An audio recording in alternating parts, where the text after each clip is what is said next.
नमस्कार, good morning, सत श्री अकाल, अस्सलाम वालेकुम। मेरा नाम है नरेश कुमार।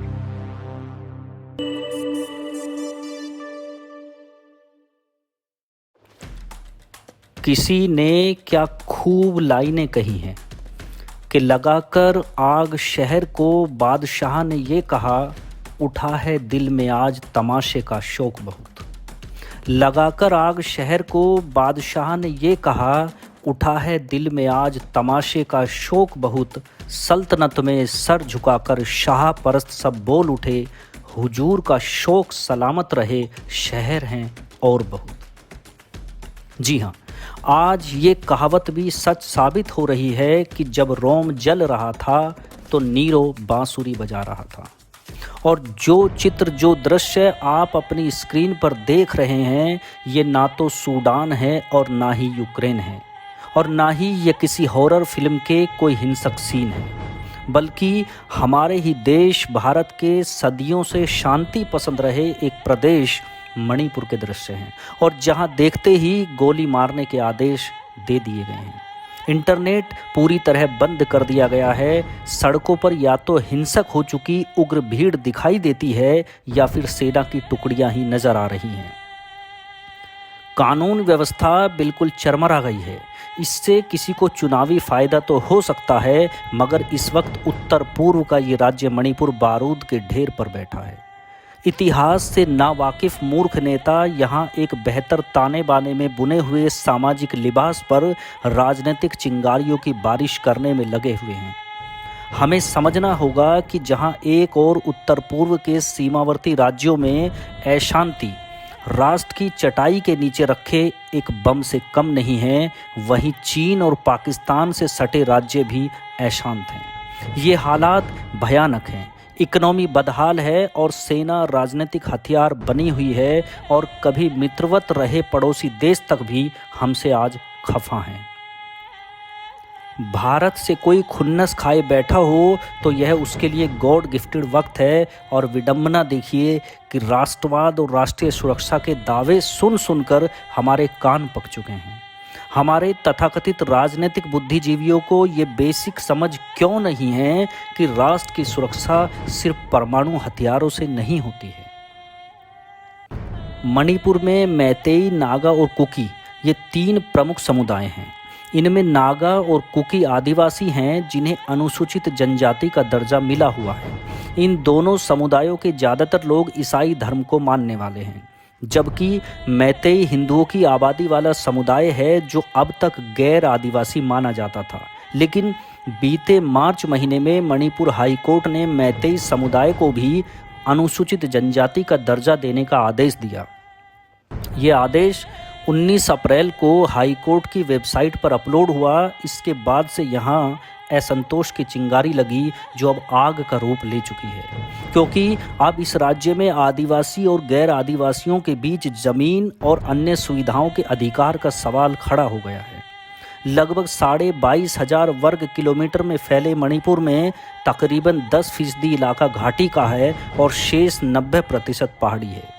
राज्य के कानून के मुताबिक पहाड़ी इलाके में केवल आदिवासी ही बस सकते हैं, जबकि घाटी गैर आदिवासियों के लिए है और आदिवासी चाहें तो यहाँ भी रह सकते हैं। इस तरह 53% आबादी वाले मैतेई समुदाय के लिए अब तक घाटी का ही इलाका था, लेकिन अब अनुसूचित जनजाति दर्जे के बाद वे पहाड़ी इलाके में भी जा सकेंगे।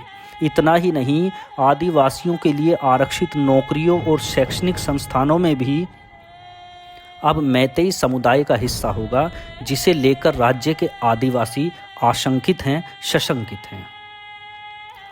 मैतेई लोन या मणिपुरी भाषा को केंद्रीय सशस्त्र पुलिस बल की परीक्षा में स्वीकृति मिली हुई है। संविधान की 8वीं अनुसूची में भी मैतेई भाषा को शामिल किया गया है। इन सब वजहों से ये एक धारणा बनी हुई है कि मैतेई समुदाय के लोग नागा और कुकी समुदाय की अपेक्षा अधिक प्रभावशाली हैं और अब उन्हें आदिवासियों के अधिकारों में भी हिस्सा मिल जाएगा। इसी वजह से आदिवासी छात्र संगठनों ने इस फैसले का व्यापक विरोध किया। मणिपुर में यह अनावश्यक टकराव टाला जा सकता था, बशर्ते ऐसा कोई कदम उठाने से पहले सभी संबंधित पक्षों को विश्वास में लेकर चर्चा की जाती। किसी समुदाय को अनुसूचित जनजाति का दर्जा दिया जाना चाहिए या नहीं, ये सवाल इतना सरल, इतना आसान नहीं है कि आज खाने में लौकी बनाई जाए या गोभी, बल्कि यह एक गंभीर मसला है, खासकर ऐसे राज्य के लिए जहां पहले से आदिवासियों और गैर आदिवासियों के बीच हितों के लिए टकराव चलते रहे हों। लेकिन इतने गंभीर मसले को सीधे अदालती कार्रवाई के लिए भेज दिया गया। क्या इस पर राज्य सरकार ने या जनजातीय मामले और पहाड़ी विभाग ने विभिन्न पक्षों को लेकर कोई चर्चा की, या केंद्र और राज्य सरकारों ने इस पर विचार विमर्श किया? कोई भी सरकार केवल चुनावी रेल खींचने के लिए नहीं होनी चाहिए। बिना विचार विमर्श के फैसले थोप देने का नतीजा पहले भी देश भुगत चुका है, और हर बार यही देखा गया है कि जब संबंधित पक्षों को भरोसे में लिए बिना आदेश दिया गया तो उसका नकारात्मक असर हुआ। देश में कहीं न कहीं असंतोष और आपसी मनमुटाव की आग सुलग ही रही है, इसे बुझाना जरूरी है। मणिपुर में हिंसा को देखते हुए सरकार ने बड़ा आदेश जारी किया। जानकारी के मुताबिक पुलिस को उपद्रवियों को शूट एट साइट यानी देखते ही गोली मारने का आदेश दिया गया। साथ ही आदिवासियों और बहुसंख्यक मैतेई समुदाय के बीच हुए दंगे को रोकने के लिए सेना और असम राइफल्स की 55 टुकड़ियों को तैनात कर दिया गया है। हालांकि यह केवल एक्सट्रीम केस में ही इस्तेमाल किया जाएगा। सीआरपीसी की धारा 129 के प्रावधानों के अंतर्गत मौके पर घटनास्थल की गंभीरता को देखते हुए उपस्थित मजिस्ट्रेट या पुलिस अधिकारी गोली चलाने का निर्णय कर सकते हैं, यदि अन्य तरीके दंगाई भीड़ को तितर बितर करने में विफल रहते हैं तो। शूट एट साइट यानी देखते ही गोली मारने जैसे आदेश के प्राविधान का कानून में कोई उल्लेख नहीं है। ब्रिटिश राज में जब मार्शल लॉ लगाया जाता था, जैसा कि पंजाब में स्वाधीनता आंदोलन के दौरान किया गया था, तब यह वाक्य प्रयोग में लाया गया था। मार्शल लॉ का कोई प्राविधान आज कानून में है या नहीं, यह मुझे मालूम नहीं, लेकिन ऐसे आदेश का मनोवैज्ञानिक असर जरूर पड़ता है। कानून व्यवस्था की समस्या बल प्रयोग से नियंत्रित तो की जा सकती है, लेकिन यह नियंत्रण सीमित समय के लिए होता है, और यह समय महीनों या वर्षों का भी हो सकता है। उदाहरण के लिए असम में एक समय बांग्लादेशी नागरिकों के घुसपैठ के समय और पंजाब में खालिस्तान आंदोलन के समय भी ऐसे ही हालात थे। 80 का पूरा दशक और 90 के आधे दशक तक पंजाब में आतंकियों का राज रहा। बल प्रयोग भी खूब हुआ, आतंकी भी मारे गए, सुरक्षा बल के जवान भी शहीद हुए, पर नागरिक भी मारे गए। असम समस्या का समाधान असम समझौते के बाद धीरे धीरे असम में और पंजाब में सीएम बेअंत सिंह और डीजीपी केपीएस गिल के प्रयासों से आतंक राज का खात्मा भी हुआ, पर बल प्रयोग के साथ साथ पंजाब की जनता से हुई बातचीत के कारण ही ये संभव हो सका था। मणिपुर में भी जो जातीय संघर्ष उठ खड़ा हुआ है, यह वहाँ की जनता के सभी पक्षों के साथ बात किए बिना खत्म हो नहीं सकता।